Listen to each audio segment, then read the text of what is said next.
ఈరోజు దేవుని మాట ఇర్మీయా గ్రంథం 33వ అధ్యాయం 3వ వచనం. నాకు మొరపెట్టుము, నేను ఉత్తరమిచ్చేదను, నీవు గ్రహింపలేని గొప్ప సంగతులను, గూఢమైన సంగతులను నీకు తెలియజేతును. దేవుడు మొరపెట్టు, నీకు ఉత్తరం ఇస్తాను అంటున్నాడు. మొరపెట్టు, నేను నీకు దూరంగా ఉన్నాను, నువ్వు మొరపెట్టినా నేను వినను అనడం లేదు. ఇక్కడ ఏమంటున్నాడు? మొరపెట్టుము, నీకు నేను ఉత్తరం ఇస్తాను. ఉత్తరం అంటే ఏంటి? జవాబు, సమాధానం, సంతోషం, ఆనందము, మన యొక్క సమస్య తొలగించుకోవడం, ఇవి ఉత్తరం అంటే. అందులో ఏముంటుంది? జవాబు ఉంటుంది, మనకు సంతోషం ఉంటుంది, సమాధానం ఉంటుంది. ప్రియమైన దేవుని మాట వింటున్నా నా సహోదరి సహోదరులారా, అంత మాత్రమే కాకుండా గ్రహింపలేని గొప్ప సంగతులను, గూఢమైన సంగతులను దేవుడు తెలియజేస్తాడంట. ఆయన చేసే గొప్ప కార్యాలు, గొప్ప విలువైన, మన జీవితంలో విలువైన కార్యాలు ఆయన తెలియజేస్తాను అంటున్నాడు. మరి మనం ఏం చేయాలి? మొరపెట్టాలి. ఎవరికి? దేవునికి. ఎక్కడ ఖాళీ, ఎక్కడ నీకు ఎప్పుడు సమయం దొరికితే అప్పుడు, నువ్వు ఎక్కడుంటే అక్కడ ఏం చేయాలి? మనం మొరపెట్టాలి. నువ్వు వాక్యం వింటున్న మనమందరము చేయవలసిన పని దేవునికి మొరపెట్టడం. మొరపెట్టాలి అనుకున్నప్పుడు నిద్ర వస్తుంది. మొరపెట్టాలి అన్నప్పుడు వేరొక పని గుర్తుకొస్తుంది. మొరపెట్టాలి అన్నప్పుడు మనకు బద్ధకంగా ఉంటుంది. ఇలాగా రకరకాల పరిస్థితులు మనలో చొరబడుతూ ఉంటాయి. ఎందుకు? ప్రార్థన చేయనివ్వకుండా మన యొక్క ఆత్మ సిద్ధంగా ఉంటుంది, కానీ శరీరం ఎలా ఉంటుంది? బలహీనంగా ఉంటుంది. అన్ని పనులు చేస్తాము, ప్రార్థన అనేసరికి బలహీనంగా ఉంటుంది మనసు. ప్రియమైన దేవుని మాట వింటున్న నా సహోదరి సహోదరులారా, ఇటువంటి అనుభవాలు మనలో అందరిలో ఉంటాయి. వీటిని ఎదిరించి మనం ఏం చేయాలి? ప్రార్థించాలి. దేవుడు చెప్తున్నాడు, మొరపెట్టుము, నేను నీకు ఉత్తరం ఇస్తాను అంటున్నాడు. ఇంత చక్కగా చెప్తున్న దేవుడు మాట మనం ఎందుకు వినకూడదు? ఒకసారి ప్రశ్నించుకుందాం. 6వ వచనంలో చూడండి, నేను దానికి ఆరోగ్యమును స్వస్థతను మరలా రప్పించున్నాను, వారిని స్వస్థపరుచున్నాను. దేవుడు ఏమంటున్నాడు? ఆరోగ్యం లేక ఇబ్బంది పడుతున్న పరిస్థితి, సమాధానం లేకుండా ఇబ్బంది పడుతున్న పరిస్థితి, అదేమన్నప్పటికీ దేవుడు స్వస్థపరిచే దేవుడుగా ఉన్నాడు. ఏమంటున్నాడు? మరలా రప్పించున్నాను, స్వస్థతను మరలా రప్పించున్నాను. గత కాలంలో ఉన్న పరిస్థితులు దేవుడు మరలా అనుగ్రహిస్తున్నాడు. గత కాలంలో ఉన్న ఆరోగ్యము మరలా ఇస్తున్నాడు దేవుడు. సమాధానములను సమృద్ధిగా బయలుపరచెను. సమాధానమును ఎలాగా? కొద్దిగా అలా కాదు, సమృద్ధిగా అంట. సమృద్ధి అంటే ఏంటి?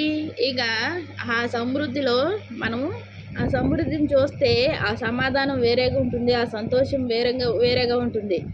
అటువంటి సమాధానములను దేవుడు సమృద్ధిగా బయలుపరిచే దేవుడుగా ఉన్నాడు. చెరలో నుండిన యూదా వారిని, ఇశ్రాయేలు వారిని నేను రప్పించున్నాను, మొదట నుండినట్లు వారిని స్థాపించున్నాను. ప్రియమైన దేవుని మాట వింటున్నా వారలారా, సమాధానములను సమృద్ధిగా ఇస్తున్నాడు. అంత మాత్రమే కాకుండా చెరలో నుండిన యూదా వారిని, ఇశ్రాయేల్ వారిని నేను రప్పించున్నాను అంటే ఏంటి? నేను ఎక్కడ చెరలో ఉన్నాను, ఇంట్లో ఉన్నాను అనుకోవచ్చు. చెర అంటే ఏంటి? మన యొక్క పరిస్థితులు, మన యొక్క అనుభవాలు, ఒక్కొక్కరికి ఒక పరిస్థితి ఉంటుంది. ఎటువంటి పరిస్థితి? చెరలాంటి పరిస్థితి. అది చిన్నదే కావచ్చు, పెద్దదే కావచ్చు. చెరలాంటి పరిస్థితి లేని వారు ఎవరైనా ఉన్నారా? ఇబ్బందికరమైన పరిస్థితి లేనివారు ఉన్నారా? ప్రతి ఒక్కరికి ఒకటి ఉంటుంది. అయితే దేవుడు ఏమంటున్నాడు? నేను రప్పించున్నాను, మొదట నుండినట్లు వారిని స్థాపించున్నాను అంటున్నాడు.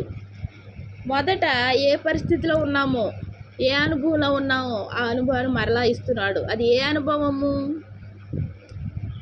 చెరలో నుండిన యూదా వారిని, ఇశ్రాయేలు వారిని, దేవుని సన్నిధికి వెళ్ళలేని పరిస్థితి, దేవుని యొక్క ముఖదర్శనం చేసుకోలేని పరిస్థితి, దేవుని యొక్క పాదాల ఎదుట సాగిలపడి ప్రార్థించని పరిస్థితి, ఇటువంటివన్నీ వాటిని దేవుడు చూశాడు. ఏమంటున్నాడు? రప్పించుచున్నాను అంటున్నాడు. మొదట ఉన్న అనుభవం, మొదట ఉన్న ప్రేమ, మొదట ఉన్న సమాధానం, మొదట ఉన్న సంతోషాన్ని మరలా దేవుడు నాకు, నీకు, మనందరికీ అనుగ్రహించే దేవుడుగా ఉన్నాడు. ఆయన మాట ఇచ్చాడు అంటే నెరవేర్చే దేవుడు. నమ్మిన వారికి సమస్తము సాధ్యమే. నమ్మాలి, దేవుని మాట నమ్మాలి. నమ్మకుండా అవిశ్వాసంతో ఉంటే అది ఏమాత్రము జరగదు. మన విశ్వాసము ఏమవుతుంది, అది ఫలాలుగా అవుతాయి. ఫలం అంటే ఏంటి? కాయలు పచ్చిగా ఉన్నప్పుడు మన హృదయము అవిశ్వాసంతో పచ్చిగా ఉంటే కుదరదు. విశ్వాసం కలిగి ఒక పండు రూపంలో పండు ఒక దశలోకి వెళ్తే అది ప్రతిదీ మనము చూసేవారంగా ఉంటాము. ఆ మాట మనకు మన జీవితంలో నెరవేరబడేదిగా ఉంటుంది. దేవుడు అంటున్నాడు, వారిని స్థాపించున్నాను అంటున్నాడు. దేవుడు మనల్ని స్థాపించున్నాడు. అంటే ఎలా స్థాపిస్తున్నాడు?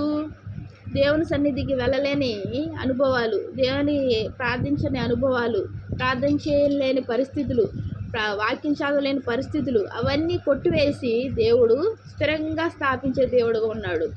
మనము వాక్యం చదవాలి అన్న ఆతృత మనలో పుడుతుంది, ప్రార్థన చేయాలన్న ఆతృత పుడుతుంది. ఈ రీతిగా దేవునితో మనము దేవుని సన్నిధిలో అందరితో కలిసి ఏకీభవించి దేవుని సన్నిధికి వెళ్ళగలుగుతాము. దేవుడు చేసే కార్యాలు చూడగలుగుతాము. మనకు ఖాళీ దొరికినప్పుడల్లా ప్రార్థన చేయగలుగుతాం. అటువంటి శక్తిని దేవుడు ఇచ్చే దేవుడుగా ఉన్నాడు. మనం చేయవలసిన పని మాత్రం ఒకే ఒకటి. ఏం చేయాలి? మనం మొరపెట్టాలి. మొరపెడితే దేవుడు మనకు సమాధానములు ఇస్తానంటున్నాడు. సమృద్ధికరమైన సమాధానములు, ఒకటి కాదు, రెండు కాదు, ప్రతి విషయంలోనూ. ఇక్కడ చూడండి, సమాధానములను ఏమంటున్నాడు దేవుడు? సమాధానములను ఇస్తాను అంటున్నాడు. సమాధానములను సమృద్ధిగా బయలుపరచును. దేవుడు సమాధానములను సమృద్ధిగా ఇస్తున్నాడు, స్వస్థపరుస్తున్నాడు. ఇంకా ఏం చేయాలి? మనం ఒకే ఒక్క పని, మొరపెట్టడం. మనందరం ఈ రోజు నుంచి దేవుని సన్నిధిలో మొరపెడతాం. దేవుని సన్నిధి అంటే ఏంటి? ఆదివారం మన ఖాళీ, శుక్రవారం అలాగే బైబిల్ స్టడీ ఇలాగా వెళ్ళడం కాదు. ఇంట్లో కూడా నేను ఆలయంగా చేసుకున్నాడు దేవుడు, నేను రక్షించాడు కాబట్టి ఎప్పుడు సమయం దొరికినప్పుడు దేవునికి ప్రార్థించుకొని దేవుడిచ్చే సమాధానాన్ని, స్వస్థతను పొందుకుందాం. దేవునికి వందనాలు, ప్రార్థన చేసుకుందాం. మహాప్రేమ గల తండ్రి, కృపగల నీకు ఎన్నో వందనాలు, స్తోత్రాలవయ్యా. వాక్యం వింటున్న మా అందరితో ప్రభా నాయన, నువ్వు సమాధానం సమృద్ధిగా బయలుపరుస్తానన్నావయ్యా తండ్రి. అంత మాత్రమే కాకుండా స్వస్థపరుస్తానంటున్నావయ్యా తండ్రి. నీ ప్రేమను బట్టి వందనాలు. స్థాపిస్తాను అంటున్నావు ప్రభా. నీ యొక్క ప్రేమలో, నీ యొక్క కృపలో మమ్మల్ని స్థాపిస్తున్న దేవానికి ఎన్నో వందనాలు, స్తోత్రాలయ్యా. మొరపెట్టమంటున్నావయ్యా తండ్రి.